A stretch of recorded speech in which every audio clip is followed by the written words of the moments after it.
So I'm up later than I have been recently. So I decided to make what I'll tell myself is productive use of the time.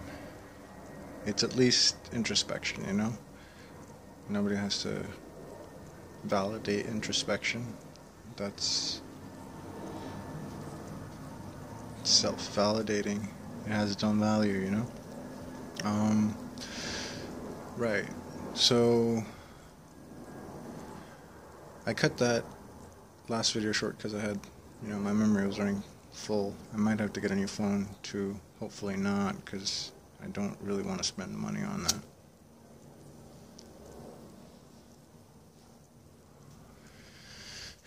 But anyway, I talked about population, overpopulation, uh, demand, and about demand, depletion in water, hydrocarbons, and I started talking about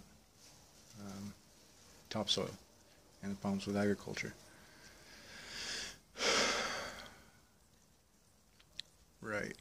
So I talked about how in agriculture, for the Western model, the post-industrial model of agriculture,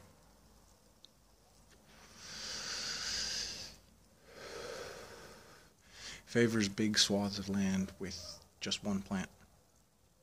And that's not an ecosystem. That's almost like trying to reproduce laboratory conditions in a non-sterile world. You have ecosystems and you have weather patterns and climate shifts, and an ecosystem is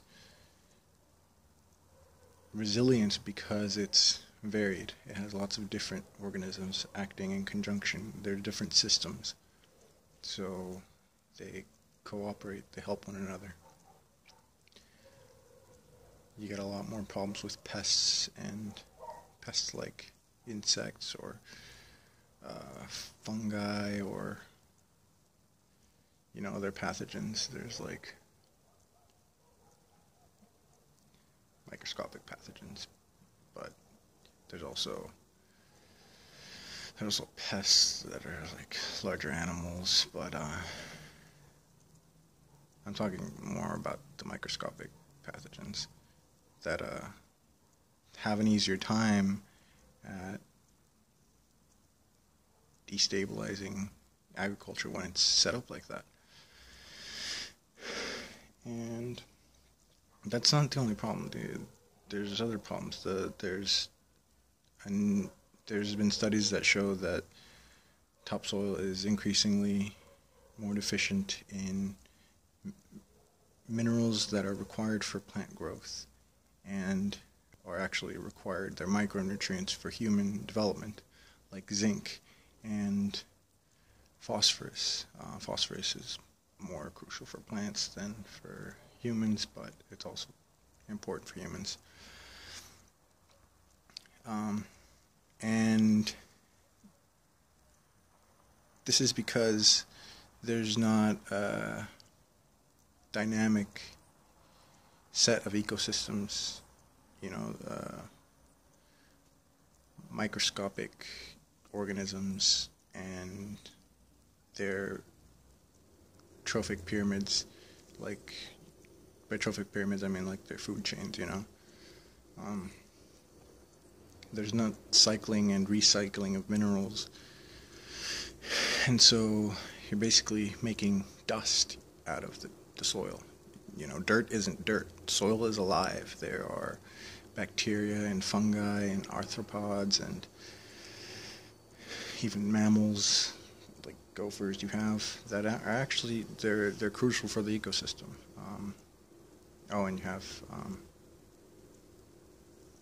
I'm forgetting the term for worms. Anyway, you have a lot of different organisms that are cycling minerals and increasing the complexity of the soil, and that make sure that you don't have these minerals wash away or deplete in the soil.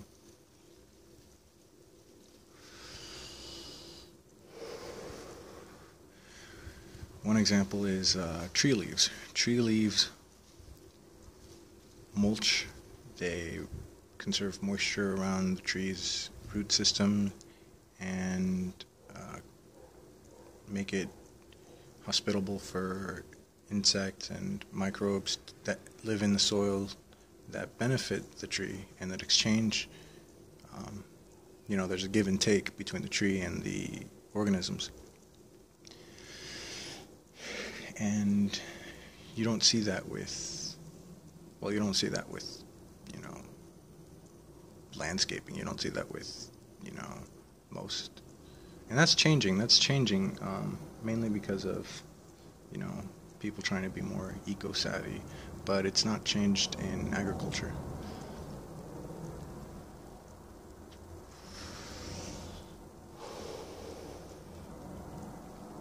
And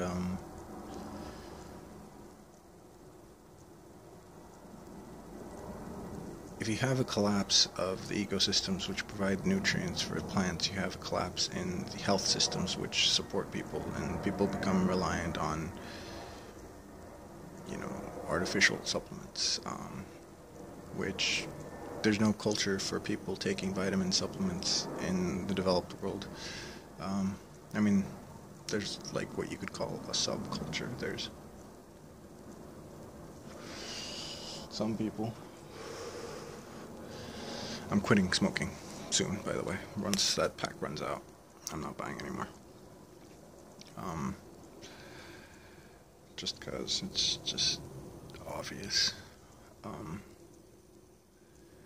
I was stressed. I am a little stressed. Understatement, but moving on. So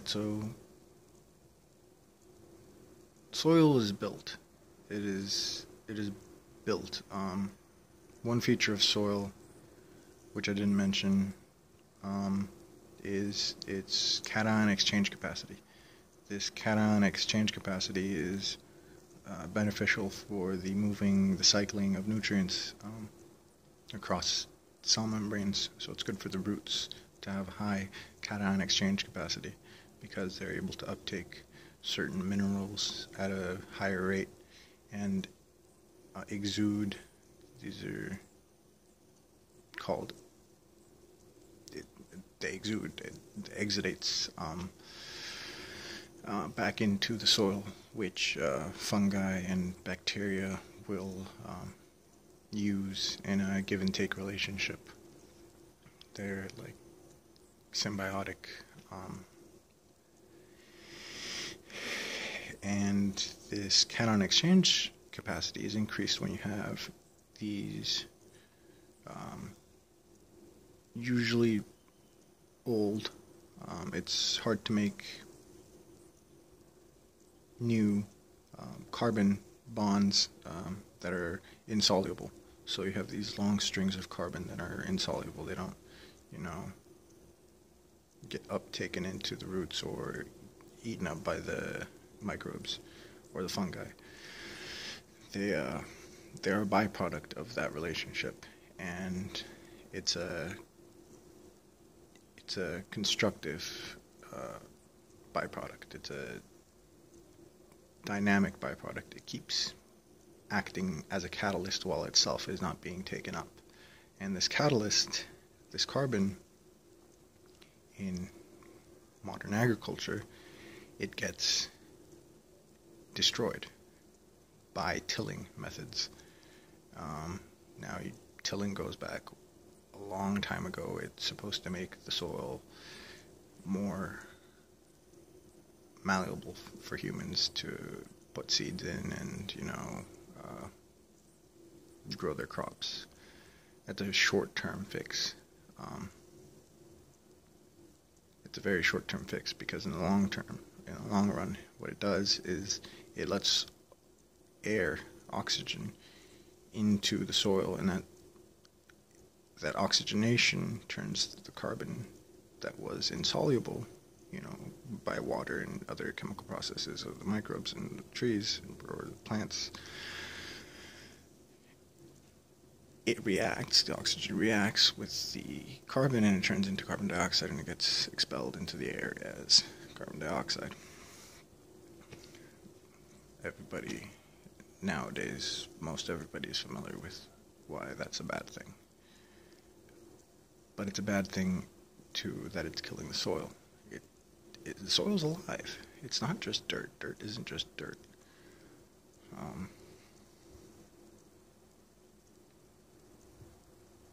It's alright.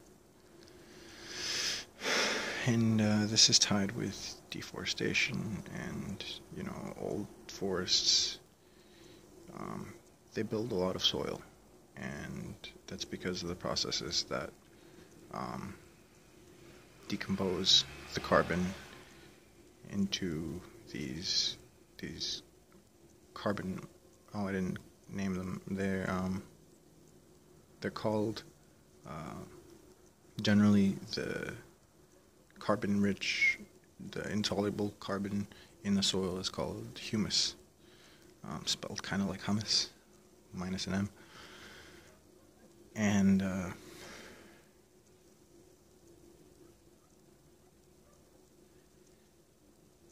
so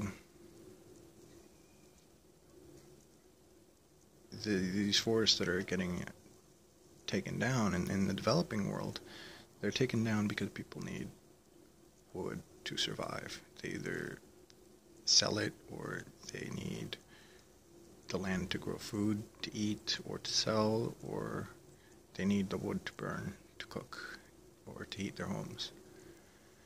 And you see a lot of pulmonary, disease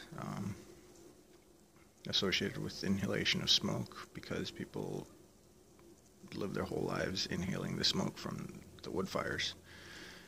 And that's why developing countries, increasingly, there's organizations in those countries that are pushing for, electricity and natural gas stoves and stuff, because you'll see a drop in asthma and other respiratory diseases, illnesses.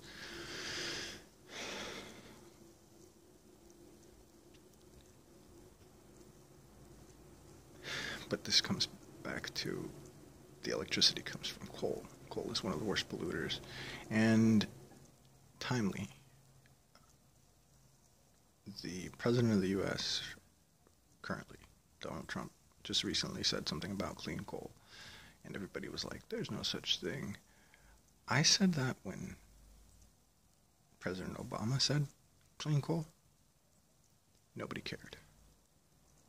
Now the liberal whatevers on the other side of the political spectrum of the current president are like, no, there's no such thing. Yeah, there's never been such a thing. People have been saying that even when the, more liberal president said the term. Didn't say it very much, but he did say it a few times, especially back in was it 2008 or something?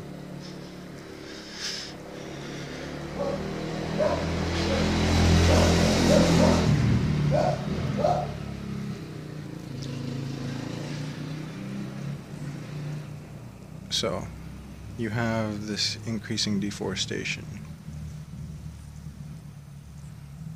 But most of the deforestation, the main contributor to deforestation is for agriculture.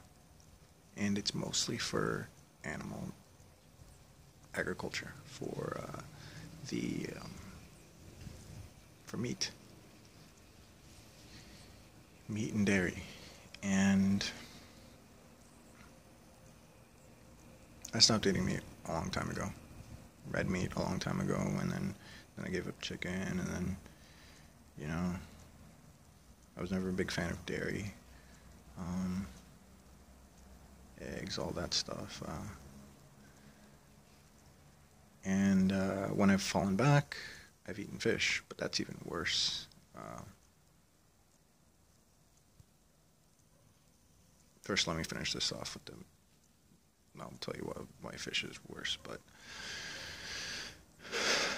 meat,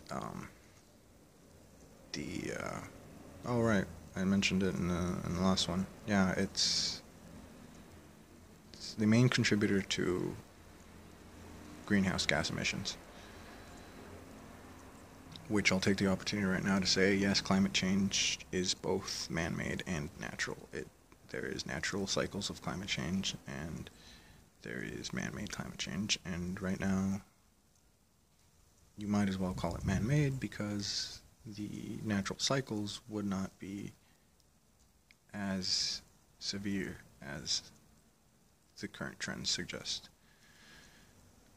So yes, both are happening, and it got split up somewhere along the way because scientists are not politicians and politicians are not scientists, and it got split up into, well, there's man-made global warming, and no, it's natural.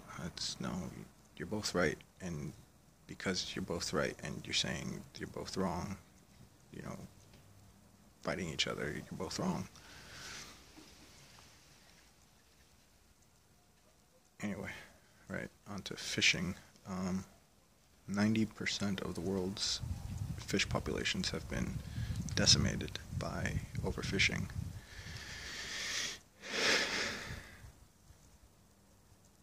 Not to mention the acidification and the increasing temperatures.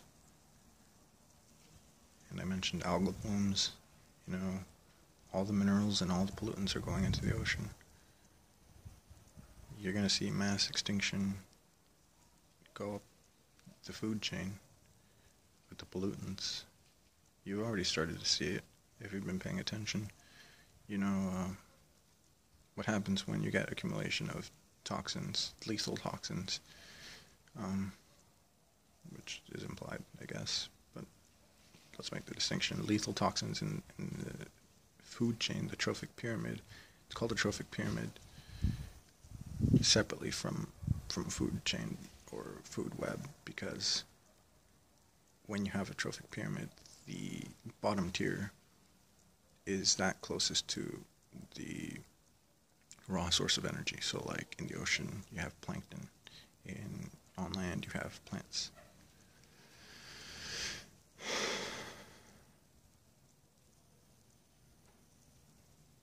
They accumulate energy from photosynthesis. They're not eating something else to gain energy. And they're turning inert stuff, quote-unquote inert stuff, like rock or regolith, dirt, into living stuff.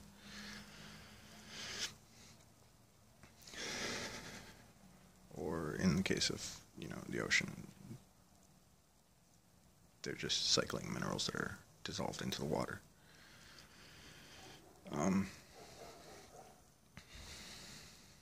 So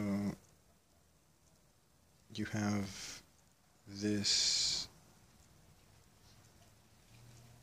Anthropocene. I've written it and have read it so many times, but I have never spoken about it. I rarely get to speak about these things with people. Nobody seems interested. They're like, why you gotta be so pessimistic? It's not pessimistic. It's realistic. It's talking about the world as it is, not getting caught up in the rose-colored glasses scheme of things. It's not all rose-colored. Things are looking bad. Yeah, and there's optimism too.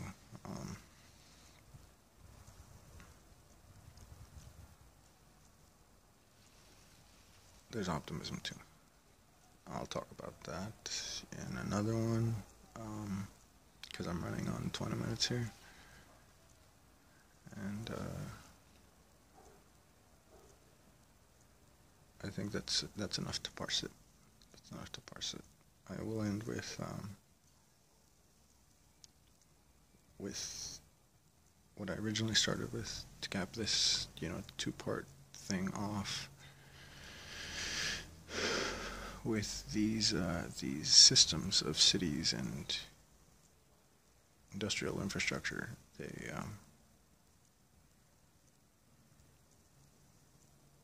They're unsustainable, and they're fragile because they're unsustainable.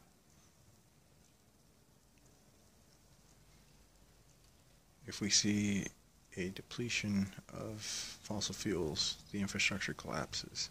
There's no way to keep it going if we deplete the hydrocarbon fuel base that keeps things running. There's a concept called EROI, energy returned on energy invested, and it's a thermodynamic concept of, it's a ratio. You get 1 unit of energy out of a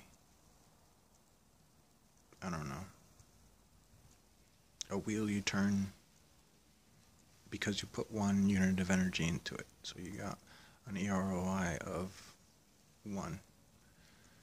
So, it pans out.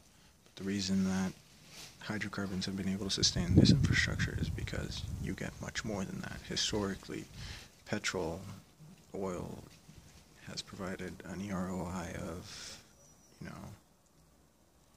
20 to 1. So you didn't need to invest that much energy, and you got 20 times more energy out of it. Now we're looking at people desperately scraping the bottom of the barrel by trying to get, 2 units of energy per 1 invested out of bituminous sand, just tar sands in Alberta. These large swaths of land get deforested and scraped up and turned into these horrible landscapes. You should look up pictures. It is bleak, and it causes pollution and runoff, and in the end you're only getting an average of about 2 units out of that 1 unit that you invested. And that's not enough to meet the demand. You also have other methods that are proven to be unsafe for the ecology, for water tables, which are specifically talking about hydraulic fracturing, or what do they call it, horizontal drilling.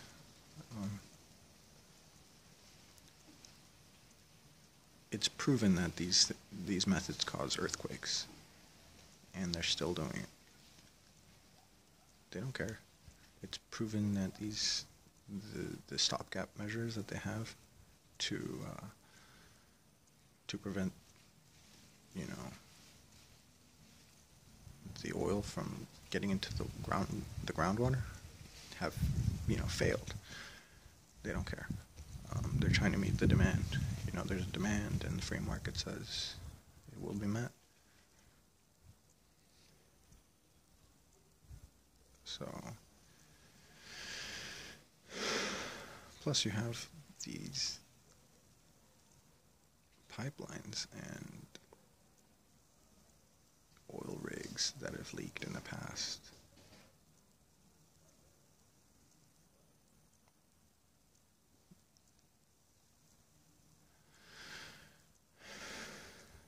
It just seems like people are getting desperate for energy, and the average consumer that most of this demand is for doesn't really care. And so these cities, they're fragile because all that energy isn't being invested in, say, renewables or,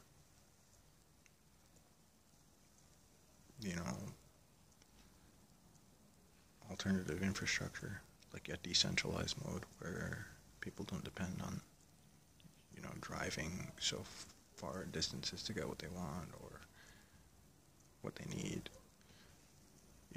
A lot of food gets trucked, and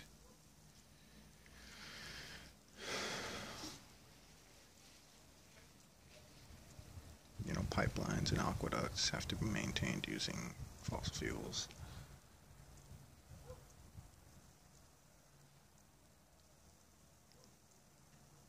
It's bad. So I think cities are a bad idea. And things indicate that, I don't know if I said this, but there's estimates that because of hydraulic fracturing and all this new shale oil that we have, about 100 years, and another estimate says 53.3 years, and they keep saying different dates, but basically the idea is they're trying to say, don't panic, we've got enough oil. It's going to run out, but it won't run out. It'll just become, you'll hit that EROI limit where it's like you're not getting any more energy out of it than you're putting into it, so why do it?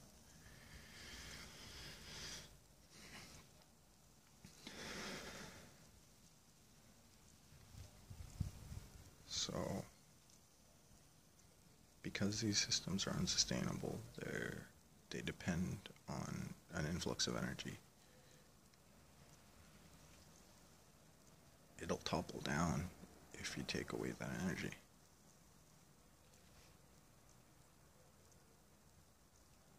And demand just seems to be going up. What happens when you run out of water? Well, increased desalination. What do you need for desalination? More energy. It's more demand.